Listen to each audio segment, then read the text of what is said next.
Hello. Hi. Sorry. I'm sick, so I'm a bit slow the last couple days.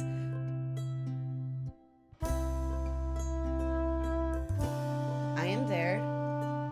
Can't hear you though. You're not talking loud enough, I guess.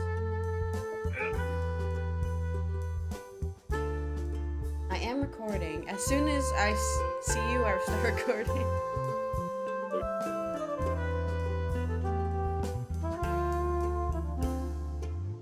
Oh, what is it, Wednesday?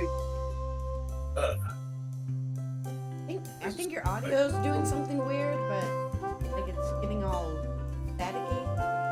Some morning it feels like you just all out of it. Me?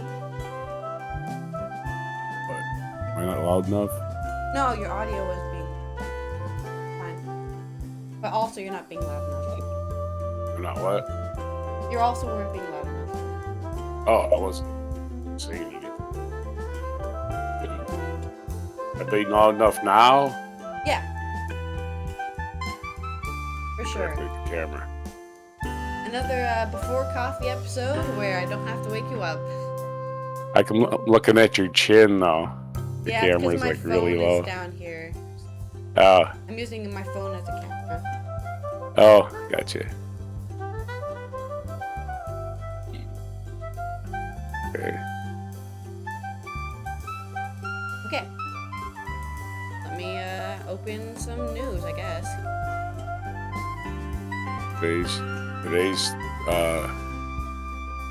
Today's fun bag. Fun bag? Oh. Can you either sit up more or put your camera more down? Because half your face is off screen. How about this?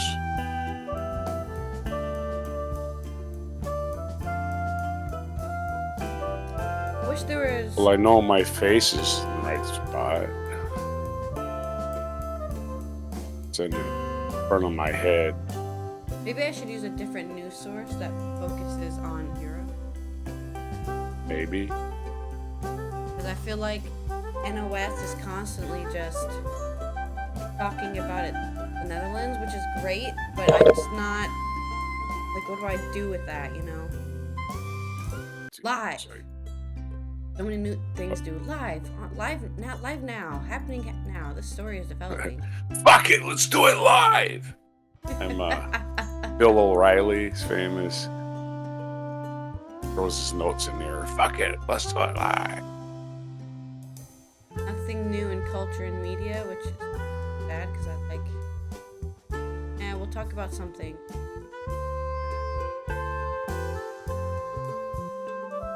Welcome to Before Coffee. Coming out of the Ukraine conflict. Top Chinese diplomat is meeting Putin ahead of the anniversary. You can go now. Georgia grand jury foreman discloses that there will be indictments and there will not be some giant plot twist. But Why are the Russians turning a blind eye to the conflict? We'll dive deep into discovering and understanding that concept. we're gonna dive deep. Dive deep. We're deep divers, we are, Yep. in our 5 minutes per story. Yep. All right. The first black woman was elected to Congress from the state of Virginia yesterday, Jennifer McClellan. Well, I'd read the story, but these are the headlines.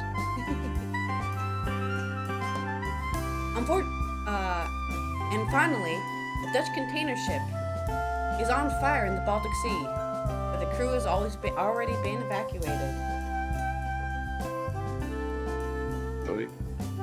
Oh, and backlash from Speaker of the House releasing 41,000 hours of videotapes to one person.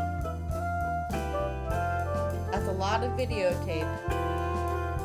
What's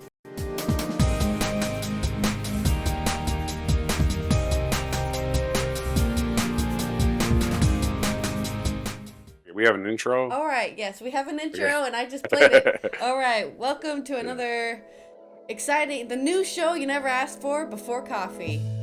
Coming out of Europe and the Ukraine conflict, the top Chinese diplomat has met Putin ahead of the Ukraine anniversary. Wang Yi is set to meet Russian President Vladimir Putin in Moscow as tensions rise over Russia's war on Ukraine. Wang Yi has been touring Europe, says he expects new agreements with Russia to come out of his visit. China and Russia say they are opposed to all forms of bullying as the US and EU prepare more sanctions on Russia. The US says China is considering supplying weapons and ammunition to Russia and claim strongly denied by Beijing. US President Joe Biden is set to meet NATO leaders from Eastern Europe later as part of a visit to Poland to mark the anniversary of the war, and thousands of people are expected to join the Russian President Vladimir Putin at a concert at Moscow's Luzhniki Stadium. China's neutrality claim difficult to stand up. China is walking along a very delicate path in its dealings with Russia over Ukraine. Xi Jinping may feel like he's confidently striding down the track, but some think that the path is already crumbling at the edges, says Stephen McDonald, Chinese correspondent at BBC News. With Beijing's claim to neutrality increasingly difficult to stand up to, the Communist Party has been dispatched to top foreign policy officials in Moscow. He comes out of meetings proclaiming that China and Russia are together promoting peace and stability. In other parts of the world, it seems ludicrous to use expressions like peace and stability on a trip to Russia for the first anniversary of that country's invasion to Ukraine. Now Wang Yi has said that some of the form of agreements will be signed during his trip to Moscow. Details have not been provided, but we know that he will sit down with Vladimir Putin that day. More news you didn't think you needed. Is that what you said? Jury for the New York Times. Jury in Georgia Trump inquiry recommended multiple indictments, Foreman says. She would not discuss specific indictments in the special grand jury's report, but noted that its recommendations were not going to be some giant plot twist. It's not a short list, the forewoman Emily Coors said in an interview. Miss Coors, 30, declined to name the people recommended for indictment since the judge handed the case decided to keep these details secret when he made public a few sections of the report last week, but 7 sections that are still under wraps deal with indictment recommendations. So, 7 indictments may be coming. Special grand juries in Florida do not have indictment powers. Danny T. Willis, the district attorney of Fulton County, Georgia, has led the investigation and will decide what charges to bring before the regular grand jury. So, asked whether the jurors had recommended indicting Mr. Trump, Mrs. Coors would not answer directly, but said, "You're not going to be shocked. It's not rocket science." Okay, in the slim portions of the report that were released last week, the jurors said that they saw possible evidence of perjury by one or more witnesses who testified before them. We won't name any names. Anyway, yeah. So basically, they're saying there's going to be indictments and there aren't going to be no surprises. So, well, at least the grand jury recommend the indictments. Whether the politicians want to do it, I mean, the grand jury, man, they look at all the evidence. They got nothing to do. They sit there and they look at it. That's their job. Can't take the recommendations and just throw them out the window. I wouldn't think. I mean, if there's not Next going to be story. no surprises, why don't they just say it then? I guess they get in trouble if they reveal the facts. The judge. It's the Yeah. judge. It's the judge. Okay. Yeah. Why do Russians seem to be ignoring the conflict in Ukraine? Andrei Goryanov from BBC Russia tries to find out the answer to that question.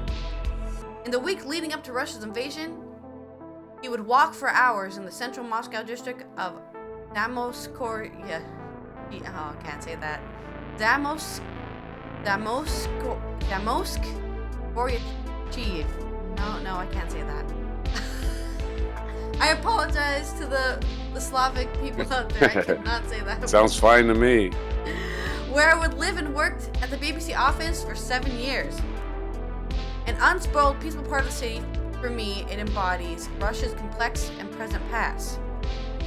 I was there last February He was there last February when he was phoned by a friend, born in Ukraine's second biggest city, Kharkiv, who now worked in Moscow. Was Putin really going to start war with Ukraine? He asked. Neither of them wanted to believe it. But surrounded by reminders of Russia's often relentlessly violent path, he felt war was now inevitable.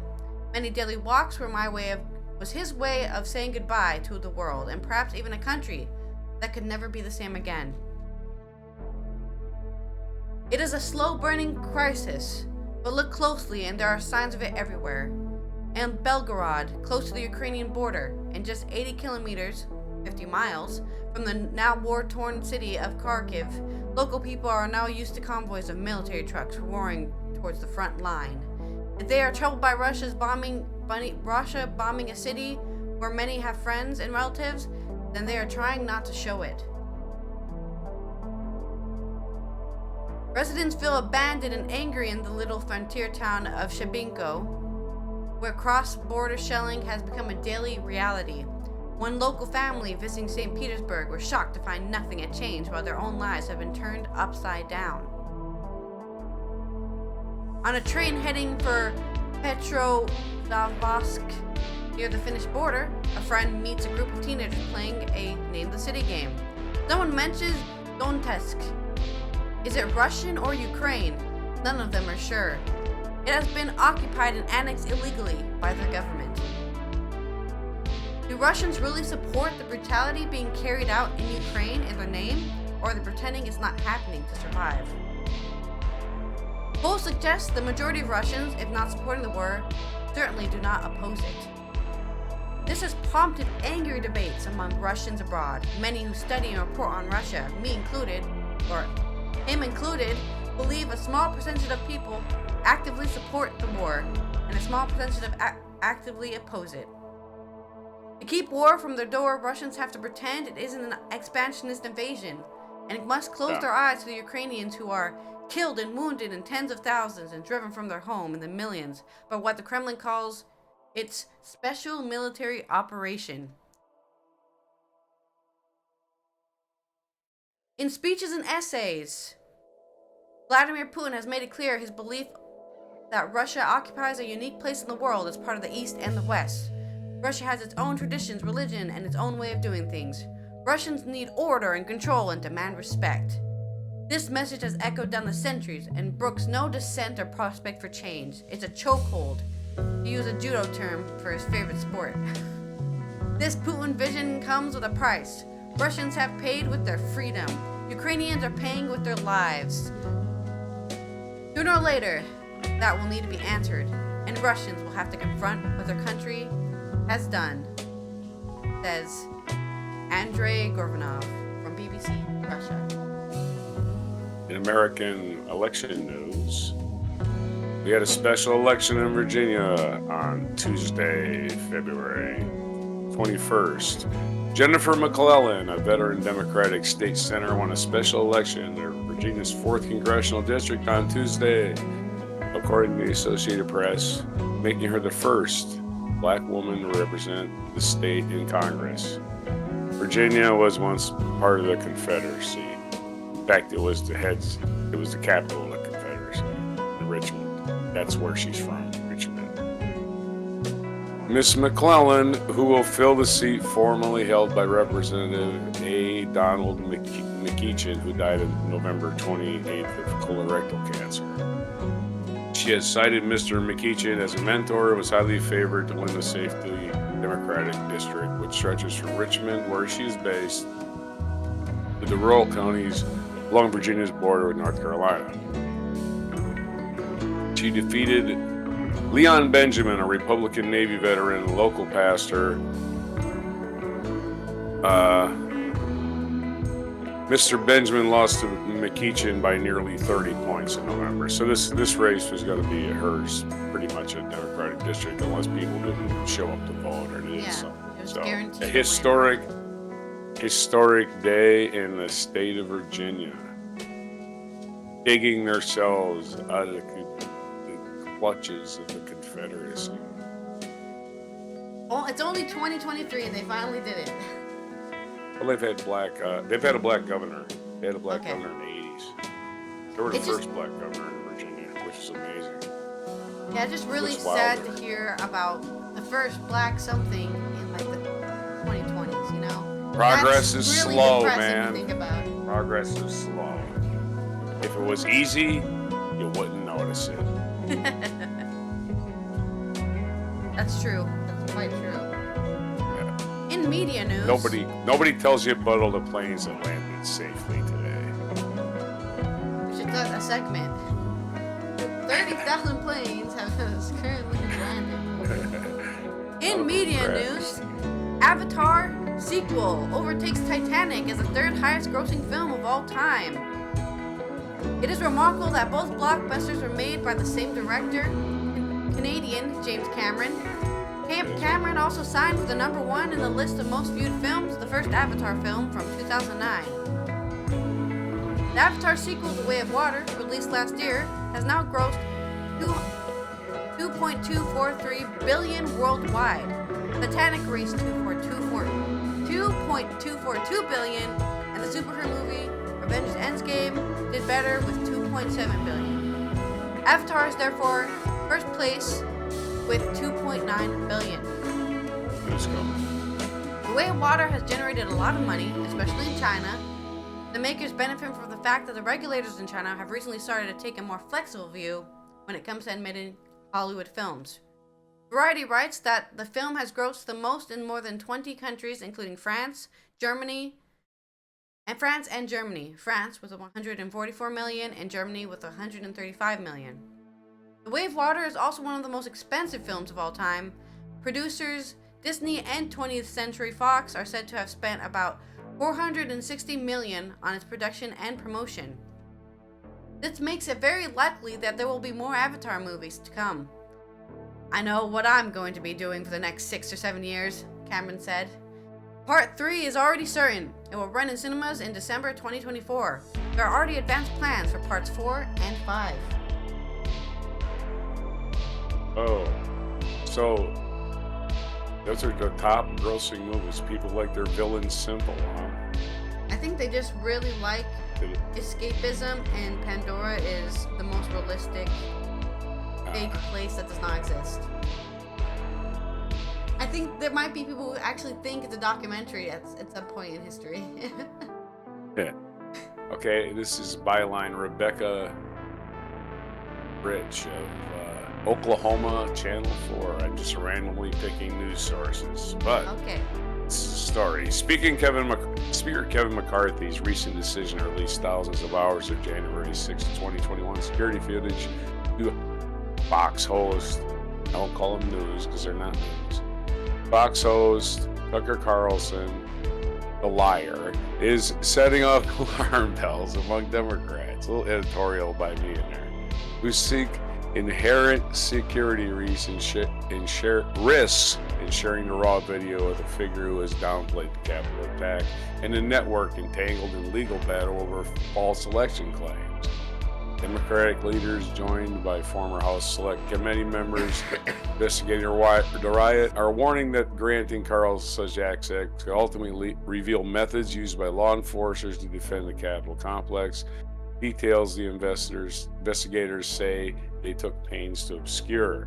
The apparent transfer of video footage represents an egregious security breach that endangers the hardworking men and women of the United States Capitol. House Minority Leader Hakeem Jeffries wrote Tuesday in a letter to the members of his caucus. Former Speaker Nancy Pelosi was also a target of January 6th riot. Also weighed harshly on the characterization of Carlson as a preeminent January 6th truther, a deeply dangerous and irresponsible. That's basically his deeply dangerous and irresponsible. That's who he is, man. Just say whatever for ratings.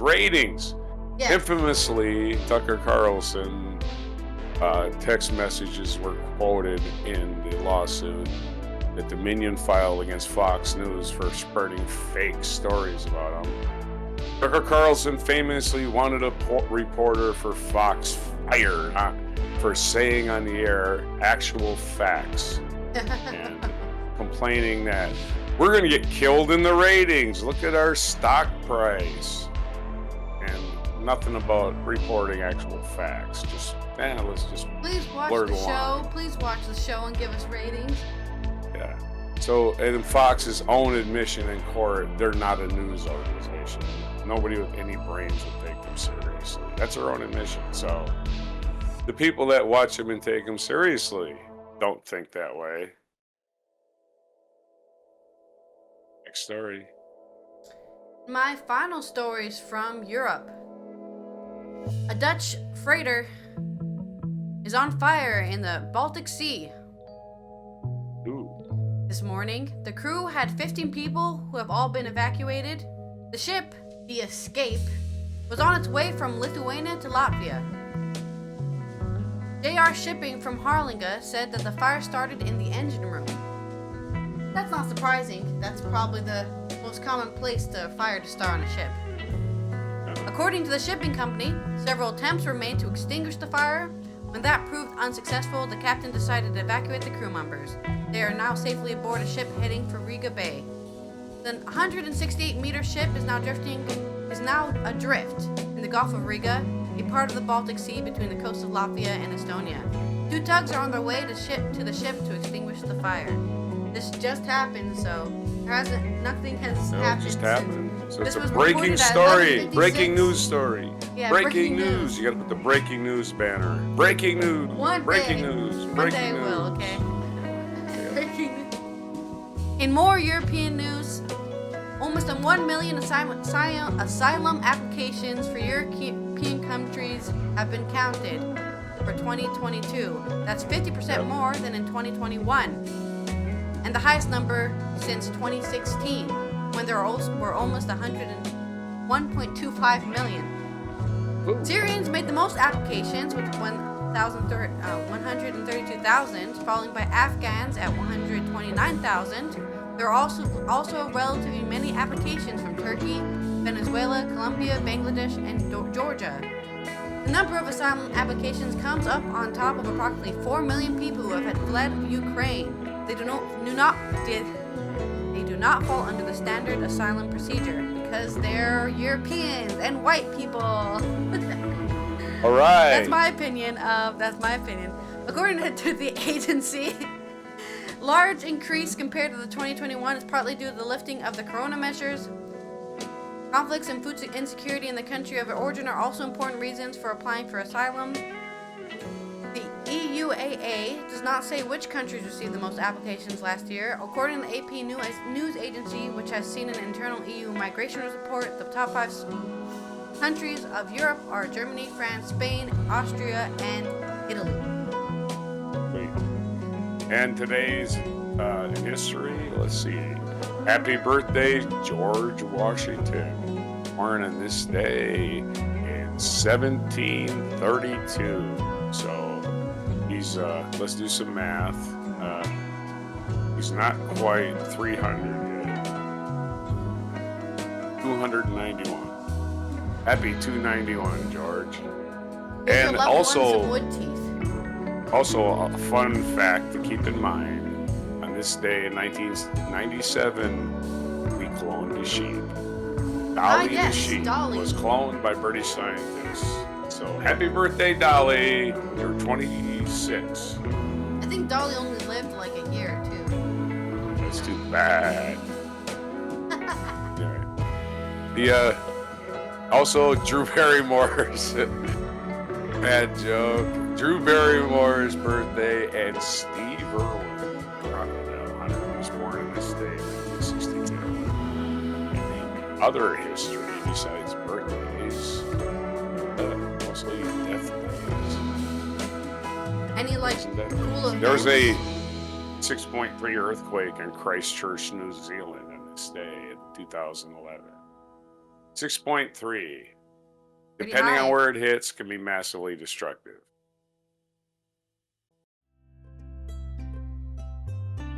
Oh no, this was actually an aftershock. I got that wrong. So anyway, are we out of news? I think we I'm are. out of news.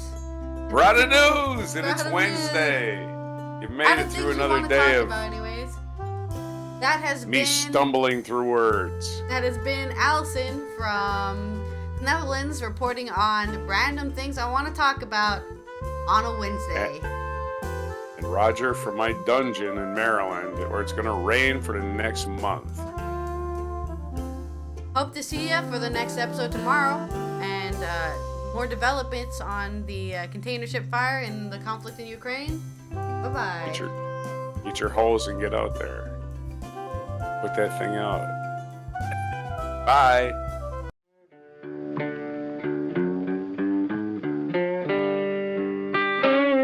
Be sure to hit the like, subscribe, and notify buttons. And follow our other channels, Toxic Alley, History of Gravy, and Scratchy Old Records.